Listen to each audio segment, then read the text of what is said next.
Tu as sûrement un tas d'idées en tête, des tonnes d'envie, tu sais, de désirs, des passions, des rêves et toute une myriade d'aspirations. Mais voilà, tu ne sais pas par où commencer, tu es incapable de définir clairement ce que tu veux, tu changes d'envie tout le temps et au final, tu ne fais pas grand-chose. Alors je connais cette sensation ou cette maladie, on peut l'appeler comme on veut, je suis déjà passé par là, c'est pour ça que j'en parle aujourd'hui. Tu sais, à l'époque, je voulais accomplir tellement de choses que je finissais toujours par m'éparpiller et par rien faire. Un jour, je voulais écrire un livre. Un jour, je voulais apprendre l'italien. Un jour, le russe. Un jour, je voulais tourner des vidéos. L'autre jour, je voulais vivre en Asie. Une autre fois au Portugal. Une autre fois en Angleterre. Un jour, je voulais donner des cours de français. Un jour, je voulais changer de boulot. Bref, c'était le puits sans fond, sans fin. Un tas d'objectifs, mais trop d'objectifs qui changeaient tous les jours. Et quand tu veux faire 50 000 trucs à la fois, tu sais très bien ce que ça signifie. Ça veut dire que tu ne connais pas tes vrais objectifs. Car un bon objectif, je veux dire dans le sens réalisable du terme, il doit être clairement défini et surtout respecter cette caractéristique. C'est-à-dire, il doit correspondre à ce que tu désires profondément sur la durée. Ce qui implique d'éliminer les objectifs à la con, les trucs farfelus ou bancals, tu sais, qui te traversent l'esprit toutes les 2 minutes, dès que tu regardes un film, dès que quelqu'un te parle, dès que tu lis un bouquin, bref. Donc le problème, c'est peut-être que tu n'as aucune idée, aucune vague idée de la méthode à appliquer pour découvrir tes vrais objectifs de vie. Donc en gros, déceler ce qui te fait vraiment bander, excuse-moi du mot, mais c'est le plus adapté. Alors voilà pourquoi je vais te donner la première étape à accomplir pour que tu puisses enfin définir tes grands objectifs de vie. Alors cette étape, elle est primordiale et elle va nécessiter que tu écrives. Oui, écrire noir sur blanc, c'est vraiment très important. Tu as sûrement entendu parler d'autres gens de ça, que écrire c'est quand même un bon moyen de mémorisation, un moyen de passer à l'action et surtout le meilleur moyen d'arriver à ses fins et surtout d'y voir plus clair. Alors ce que je t'invite à faire si ça t'intéresse, ça va être très simple. Première étape, trouve-toi un carnet, un cahier ou un bloc de feuilles blanches, ce que tu veux, et un stylo. Alors surtout, je déconseille formellement de ne pas faire ça avec un smartphone ou un ordinateur parce que c'est vraiment pas approprié. Une fois que tu as le matos, deuxième étape, tu sors de chez toi. Alors ça c'est impératif, surtout ne reste pas enfermé entre tes 4 murs. Encore pire, ne fais surtout pas ça au boulot.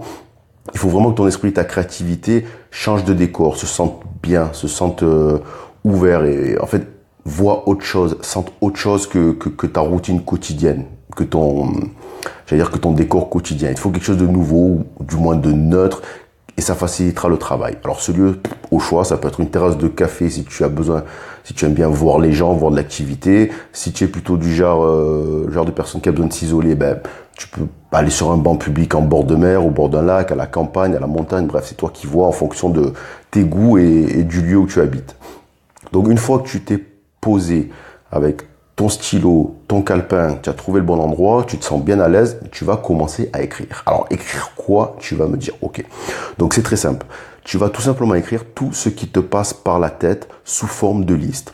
Là, dans ce cas-là, il faut qu'il n'y ait aucune censure, pas de limite. Tu dois vraiment écrire, alors, écrire quoi? Pas n'importe quoi, mais il faut écrire toutes les choses auxquelles, en fait, tu aspires, tous tes désirs, toutes les tâches que tu dois réaliser, toutes les choses que tu souhaites améliorer dans ta vie, tous les changements que tu aimerais voir arriver, toutes les activités que tu aimerais pratiquer, les nouvelles compétences que tu aimerais acquérir. Bref, ici, dans cet exercice, pas de construction, pas de logique. C'est la première étape. Tu écris tout en vrac au fur et à mesure que les mots et les idées fusent dans ta tête. Donc ta liste, c'est simple, elle peut comporter 10 lignes, 100 lignes, 1000 lignes, 100 000 lignes. Bon, j'exagère là, pas déconner non plus, mais tu as compris le principe, il n'y a pas de limite. Tu t'arrêtes que lorsque ton cerveau sera complètement vidé. Tu t'arrêtes lorsque tu n'as plus rien à écrire en fait. Tu auras tout mis sur papier, plus d'idées, plus rien. Voilà.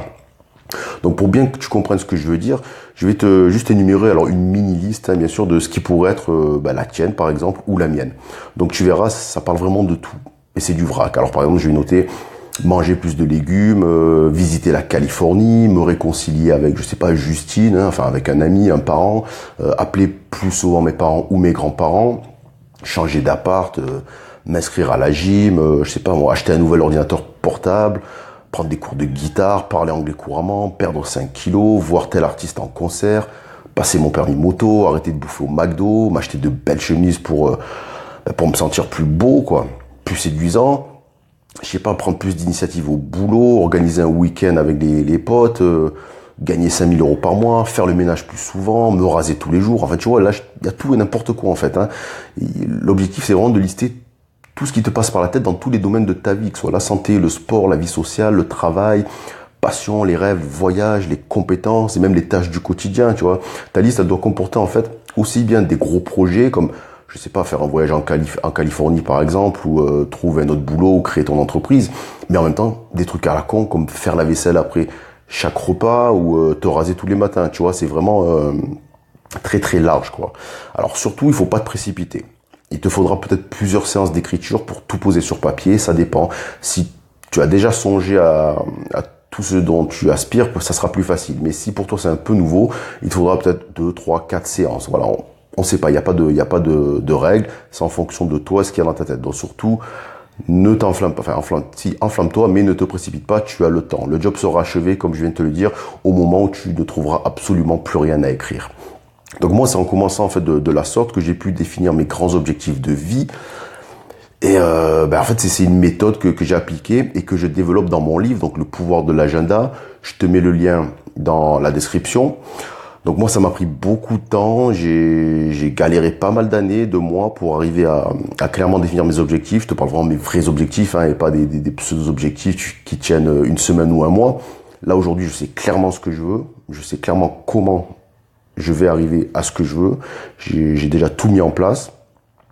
Et donc, si toi, tu es dans la situation dans laquelle j'étais avant, si tu n'as pas envie de perdre du temps comme moi, écoute, c'est simple, hein, je t'ai tout résumé dans le bouquin, hein, donc n'hésite pas. Je pense que ça t'apportera vraiment ce dont tu as besoin. Donc là, je viens de te parler de la première étape. Évidemment, c'est pas suffisant. Dans mon livre, tu trouveras les 6 autres étapes indispensables à l'accomplissement de tes objectifs, car les premières étapes, évidemment, c'est de les définir, comprendre, savoir ce que l'on veut. Mais ensuite, ça s'arrête pas là, parce que c'est bien beau d'avoir ta liste d'objectifs, mais ensuite, encore faut-il savoir comment les réaliser, comment les atteindre. Donc moi, je t'explique tout dans mon livre, Le pouvoir de l'agenda. N'hésite pas à jeter un œil. Merci de m'avoir écouté. On reparlera de ce sujet très prochainement. N'oublie pas de t'abonner à la chaîne pour recevoir tous les podcasts. Ciao, ciao, à bientôt.